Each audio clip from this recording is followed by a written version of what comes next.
Shabbos, so we are continuing actually today we're going to go ahead and conclude the introduction. Shabbos, so remember again, we've been focusing so beautifully on the Mechaber's discussion with us as to why Bitachon is such an Bitachon in Hashem. Specifically, belief in HaKadosh Baruch Hu is such an incredibly powerful and overwhelming tool. So we begin again. I'm in the Hebrew version on page 30. He says, "Umehen." Another benefit ultimately to Bitachon. This is also really beautiful. Simchasal b'chol inyan shiatikeyu elov. So I want to listen to this. A person who has Bitachon HaKadosh Baruch Hu is able to remain besimcha, is able to remain joyful in every single life situation. V'miyah k'negetiva. We'll say even if halacha l'maisa, what's happening to him is not something he wants. I will say, is this not the most profound thing in the world? Right? So somebody ultimately who has bitachon is able to maintain a sense of simcha in life, a sense of joy, even when things don't go my way. Because why? I have bitachon Hashem. And because I have bitachon Hashem, shelo yaselo ela tov lo b'chol inyan.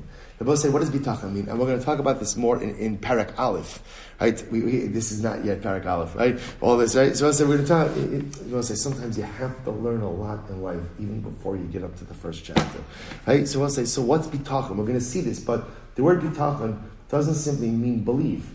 The word bitachon means trust. The word bitachon means trust that engenders a sense of security. So if I truly trust and believe in HaKadosh Baruch Hu, my sense of trust, then ultimately, I know that He is the great choreographer of everything that happens in my life. And if that's the case, then even when things don't go my way, I'm able to maintain a sense of simcha, because I know HaKadosh Baruch Hu has my back. He has my back. He is the one choreographing all of the events, and if He's doing it, then by definition, somehow, someway, it's going to be great. I believe that Hashem is only going to do what is good for me in every single life situation. This is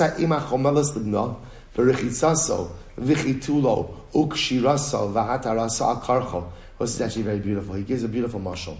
You know, when a mother takes her newborn, and we'll say, if you ever, right, person ever had this schus, if you could think back, a person has a schus to have children, right? And if you remember again, the first time you bathed your baby, right? What happens when you start bathing the baby? Baby is screaming, right? Screaming. I remember again, I will say, there are certain memories that I remember my daughter, right? It was our first child. You know, everything is a first, right? With the first, everything, that first bath, like the little baby bath, you put the baby in there, and you think you're doing great, and the baby starts screaming. And then as a new parent, you think to yourself, oh my gosh, maybe the water's too hot, right? Maybe you test it with your wrist. And everyone's saying, I test it with your wrist and not Dr. Glasston, is there anything to that? No, all right, good. And that's the other thing you learn, right? That all of this stuff is ridiculous, right? Right? But the mamish, like the baby's screaming. Maybe it's too much soap. Maybe it's this. Maybe it's that. You take the washcloth on the face, it's screaming, this, that. And then I'll say, what happens? What happens? You realize that sometimes there are things that you do for your children, and it's the best thing in the world. But you know what? They're going to scream anyway. They're going to, and by the way, it actually never stops, right? It actually keeps on going throughout life, right? Again, I'm benefiting you, I love you, I'm giving you, and you're always screaming. You're always screaming. So I will say, see, as our kids get older, they can at least talk back. So we understand, what it is that they're, right? But, right, they're still screaming, right? But I would say, I just want to, not Akiva, all right? Akiva's over here. He's not that kind of kid. Let's say so. Lamaisa he gives a beautiful mashal, right? So the baby, right? The infant is screaming. Why the infant is uncomfortable? The infant is this, right? Because maybe it is. Maybe it's the baby that it's a little cold, right? Not all of their skin is necessarily their whole body. I say submerged the whole time. So there is discomfort. And then you take the baby out, and you have to dry the baby. And again, as soft as the towel is, the baby doesn't always like this sensation. Then you have to swaddle the baby. And the swaddling, sometimes, again, the baby doesn't want to go ahead and be constricted. Right? Sometimes the baby's nails are a little bit long, so you have to go ahead and cover. So there's all this stuff, and the baby's uncomfortable, and the baby feels in pain. But yet the mother the whole time is like, Shefala, Mamalo, I love you. I'm just taking care of you. You're good. I've got this.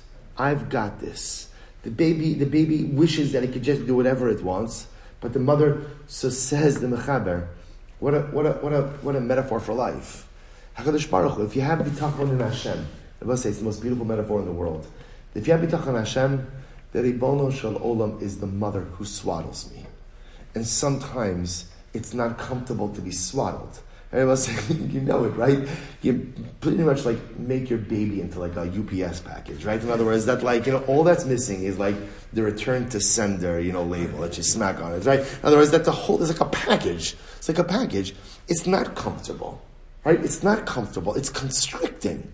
It's constricting, right? The natural state of a person is that they want to be able to flail about. I want to be able to move. And constricted movements, I will say, how many times does it happen in life? I want to do something. And HaKadosh Baruch Hu swaddles me. How does he constricts my movement. I can't move. I can't do what I want to do. And I'm upset. I don't want to be swaddled. I want to move my hand here. I want to go here. I want to do this.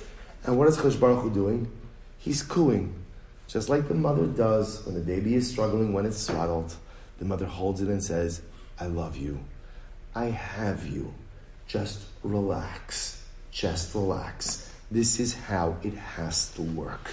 So Rose, it's so incredibly beautiful. So sometimes in life, I get swaddled, but I don't want to be swaddled. So when a person has bitachon, he knows that the Ribono Shel Olam is that loving, nurturing mother who takes care of me every step of the way. It's not going my way. Yeah, a lot of times in life, things don't go my way. But if I have bitachon in the Ribono Shel Olam, then I know that also, one of the most humbling things we have to come to is my way isn't always the right way, right? Sometimes what bitachon Hashem means is, I think I know the right way, but then when HaKadosh Baruch Hu steps in and says, no, we're not going this way, we're going that way, that's because Hashem knows the right way much better than I do. Such an incredible idea. So David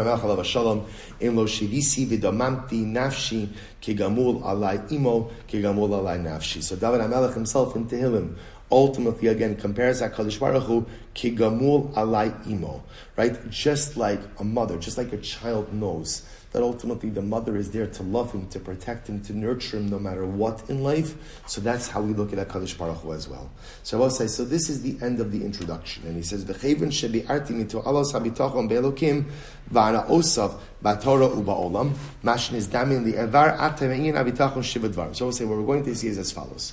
We have 7 chapters of Shaar Habitachon ahead of us. What the Mechaber now does is something very interesting, which is he tells us what it is that he's going to accomplish in each of the chapters. This is what we're going to do. So we'll say again, coming attractions.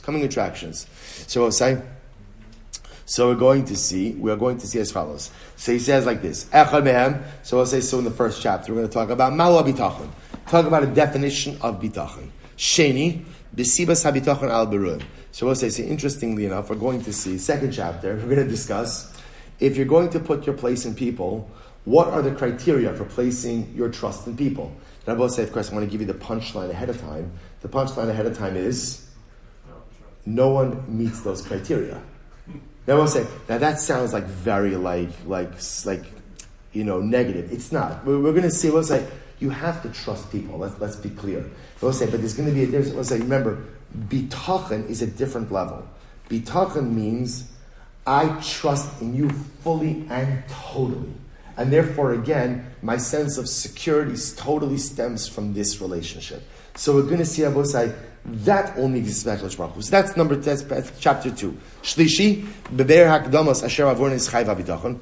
So I will say, ultimately, again, we'll see in chapter 3, the principles that require a person to place their bitachon in Hashem.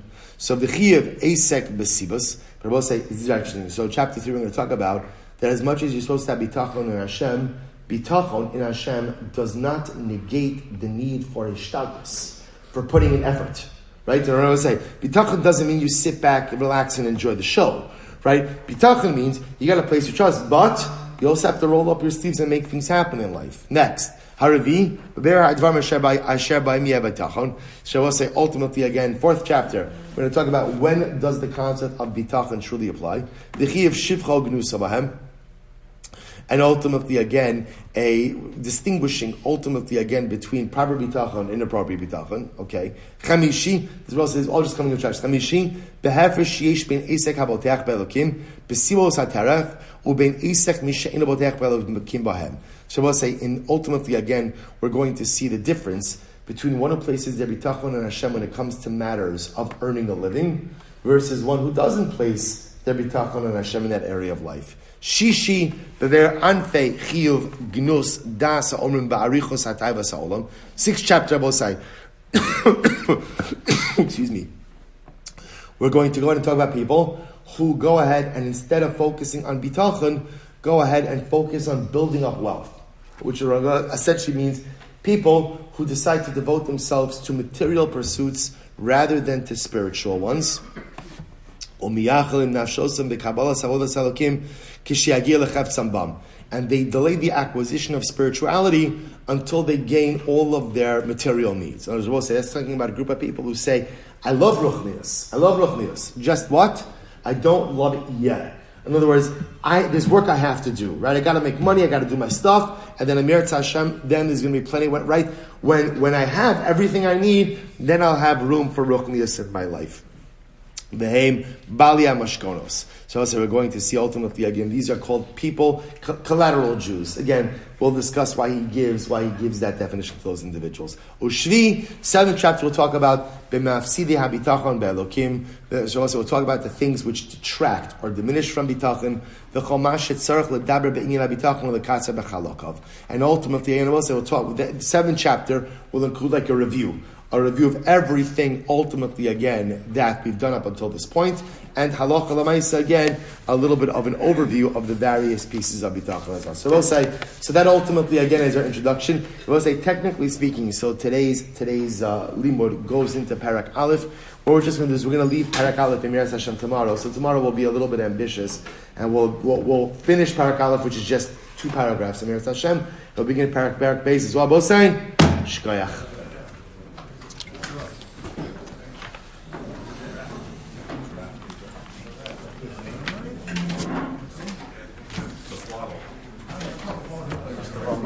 Thank you, Jack. Thank you.